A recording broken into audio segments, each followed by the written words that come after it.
Alright, welcome back to my mess. What I got going on? Messy in here. You know, constantly doing work and not a lot of room. Yesterday I was able to get my plumbing done. I tested. This was my temporary water tank. This is my water supply. But I did install a 12-volt pump. The valve's off right now, but it is wired up. I do have water pressure if I stick that hose in a water source. And I also have my RV city water. Comes from this line. I have a plug-in outside just like a camper with a built-in check valve. So I can supply city water through here, and it supplies my sink and my spigot on the bow of the boat. I haven't hooked up the shower line. These two lines of the shower, which is still not built yet. And I have a spare line right here.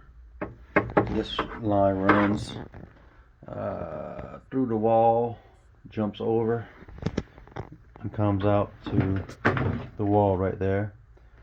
That's a spare line for later on in life. I want to run a toilet with water pressure. The line's already there. This is what I got planned and going on. I'm trying to figure out the water tank. The water tank that I have is outside. I got it full of water right now, soaking with some bleach in it. It had a little bit of mildew in it because it's been sitting about 2 years of water in it. But the issue I'm having, which I can overcome it a couple ways. I plan for the water tank to be under this futon. My water tank is 11 inches tall. This futon is only about 9.5 from the floor. So that means I got two ways to solve it. One way is more weight. I'd have to build a wooden rack that this futon would sit on and put it on tracks to where I can slide out to better make it a bed. That would give me the lift, but that would add another 60 pounds of weight to this side of the boat. And my other tank is a 20 gallon, and that's 170 pounds of water. Now with this pump I bought, it's a really impressive pump, 12 volt, puts out 55 psi, it's adjustable, it has adjustable bypass, adjustable pressure, but it's impressive. It pumps 3.5 gallons per minute, so it's almost equivalent to your water hose on your house, like a residential water. Pump is overkill. With that said, it goes through water fast. If I open the sink wide open, I can look back at this 2-gallon jug and I can just watch it go down as the pump's running. So I'm definitely going to have to conserve my water just like in a camper. But again, back to saying the water situation. My other tank will require me to lift. I have no other place to put that tank. It won't fit anywhere else. So another option I'm looking at, 6-gallon cans. I have 2 here and I have 1 more that would give me 18 gallons total. I could put 2 here and keep a spare can full on the stern. I'm thinking about building a cabinet around here with the opening lid, slide out the front, and I could replace the tanks as needed. And plus, if I go to, say, a doctor that doesn't have water and I need to run to the store, I can always bring a little wagon with me, a folding wagon. I can bring a 5-gallon gas can and 2 of these, and I can bring it with me, fill up both of them, come on back to the boat. To where with the 20-gallon water tank, I'd still have to carry a tank or some sort to better fill this. Right now, my current way of filling the tank, which I have outside, is standing up full of water. That's the 20-gallon. It's a nice tank. It's the measurement this way is 11.5 inches. And I forget the other measurement. Other measurements not important. I got plenty of room for the other measurements. It's the 11 height that's killing me. Even if I use that tank, I still have to carry another water storage tank, because currently the only way I have plumbed to fill that tank up, because once it's under the futon, you're not gonna better raise the futon up to get to it, because there's really not a lot of room to put the futon. I could raise it up and put it sideways, but it's not easy to lift this whole futon up. So my current way of fill was gonna be temporarily this spare line, because this, or I have to This is my supply from that tank. I have a valve on it, which is the line that goes to here, which is going to be the suction. So what I could do on my pressure line, I'd have to put another T with a valve and plumb it in with another T behind this valve. That way when I hook the city water, I could open this valve and it would fill up my tank. It would use the suction as a fill. And I also need to run a vent line in the tank. I could go that route, but that means I can only fill through city water, which is a garden hose hookup at like a dock. Down where I live, we don't really have docks that have potable water and pump out stations like all you guys up north and big cities and rivers. Y'all have lots of marinas with pump outs and docks. Where I live, we don't really have that. You know, we're lucky to have docks, a few docks that have fuel and connected to a gas station. We are what's called bayou towns. It's if you look on Google Maps around southeast Louisiana, around towns like the Dulac, Chauvin, Cocodrie, Pointe-aux-Chenes, it's all bayou towns. But in Pointe-aux-Chenes, there's nowhere on the bayou to get gas. It's not much of a bayou. But anyway, that's what I got going on today. I think I'm gonna go for now until I can buy a water tank that will fit underneath there. I'm looking at about 150 bucks, so that can be a future upgrade if these tanks don't work out well. But I believe these tanks are going to work out well. So I think what I'm going to work on is building a false wall right here and a frame with it's be sort of like an armrest for the side of the futon. But I'm going to have the ability to, I guess, maybe hinge open. That's going to allow me to put the hose from one to the other. And I also got to worry about venting. When the tank is in use, it has to be vented. And to get the tanks out, instead of pulling out the top, I may make this front like a sliding removable piece. But I've got to build it with strength in mind. I think this is the route I'm going to go. These tanks are easily available. They're about 20 to 30 bucks at Walmart. They're made by a company called Reliance. I've been having these for quite a few years. I use them for like after a hurricane. If we would lose water for a hurricane, I actually use these tanks to go and fetch water out of the bayou.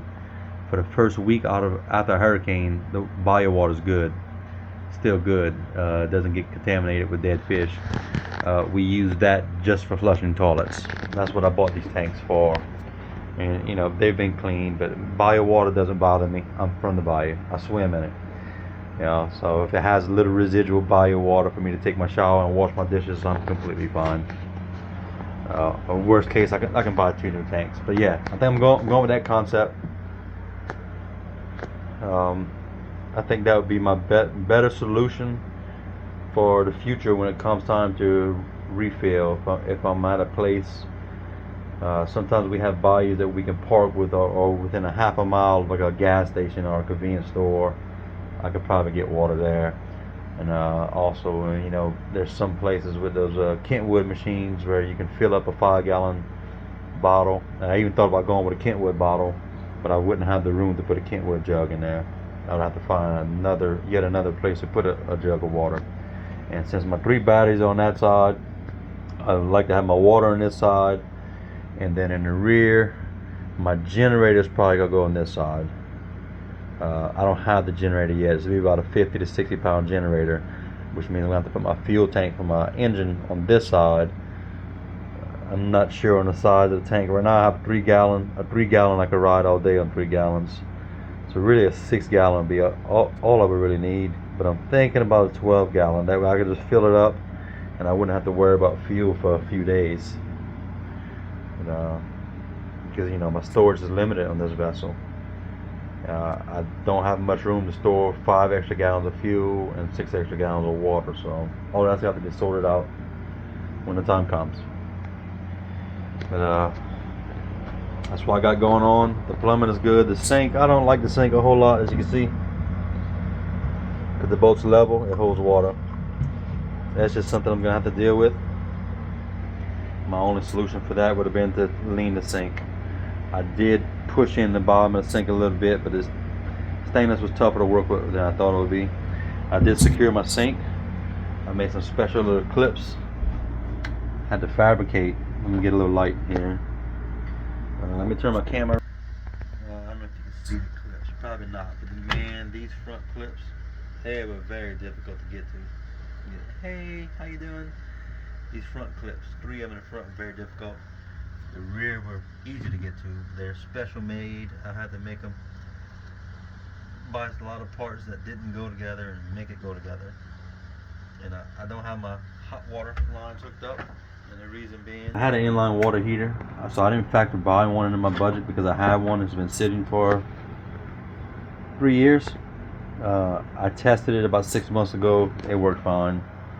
Well, I went to test it yesterday to prep the install, and it did not work. So I won't have hot water for the time being. I'm out of funds, you know. I stated months ago, almost everything for this boat is paid for, and that's a fact. So I don't have much more money to spend on this project, but we're coming along. We're doing great. Just an inline water heater is not going to be in my budget for right now. I just can't do it. And I thought about venting this box, my under cabinet, for the batteries. I know people's going to comment lead acid and makes harmful fumes, and you need to vent it, and etc., etc. Well, there's 2 ways I could vent this. I can cut a hole in the wall and put like a dryer vent. I don't think I want to do that. Another way, I could take like a 2-inch PVC pipe. I could run it over my bottom jar, let it go outside, and put like a CPU fan to draw air. I would probably run the pipe and then pipe it to where it's above the batteries, and it would just draw air from in here and go outside. I may go that route. I don't want to put a hole in the side of the boat. I don't mind the rear deck. I don't want to put a hole in the side. But this needs to be properly vented. Everything you read tells you lead acid needs to be vented. So I'm gonna have to think about that, venting my battery box. I did install a switch water pump, and this is gonna be for a light that I don't have yet, under cabinet light. I have the option to power this light. This light just indicates it's power and it's ready to use. I have it on here, but I unplugged it. I've done the same thing on my dash. I unplugged that light, the indicator light. I didn't feel like I needed power. I mean, I may hook it up. It's easy to hook up. So these are all powered for interior lights. But I can hook up power to indicate that it's hot and ready to go. I didn't do that yet. I don't know if I showed in the last video. I did install the radio. I'm gonna lower the volume. I don't want to upset YouTube, but I did install a $30 radio. I already had 2 waterproof speakers. Only hooked up one. The chart plot is operational minus the transducer. I didn't run the transducer yet. My steering cables are ran, but they're not tensioned. My control box cables, I mean, she's ready to go. It's ran, it's hooked up, it starts by the key. I do need to buy a kill switch lanyard because it's required by Coast Guard to have it on the vessel. So I do need to buy a lanyard. I'm gonna make something to hide these wires later on. For right now, it may just be a piece of it's called split loom, or a vacuum cleaner hose or something. But I'm thinking about making a wooden filler. I was thinking about making shelves on this side as well. But this place could also serve as extra water tank storage. Depends on the balance of the boat. I'm really not gonna know until I get back in the water. But that's something I have to plan for. My next big project is either going to be the barrels. I started removing the barrels because I had to remove one barrel to access the bottom of this piping underneath the floor, so that barrel is off. So my next big project is either take care of the barrels or start the shower. But if I take care of the barrels, I can clean this boat up and it can be used as is without a shower, just for like an overnight, or just spend the day cruising I still need to take care of the AC. I need to make the final trim flanges for the AC. And I need to make my trim flanges for all my receptacles and fix my mess up. And then of course all my trim for the windows, that could all be done at a later time. But what's stopping me from riding? The barrels. What's stopping this thing from being fully functional? My water tank system and my shower. So yeah, I think I'm doing very well. I think I've rambled enough, but I just wanted to put out a little video, show what I got going on and what I think I'm gonna do. And I think I'm gonna go that route. And I can't really get the futon out of here today. We got rain for all day, and the only help I have is my wife, and it was difficult for me and my wife to get this futon in here. The futon's not that heavy. It's more or less awkward. To get in the door, you have to turn it sideways, and of course it folds down, it keeps folding down, and it doesn't fit to the door folded down. It has to be laid down. It's just awkward, more of an awkward thing to, lift up almost, I think 4.5, 5 feet to the deck height of the boat because I'm on blocks, and then get it in here.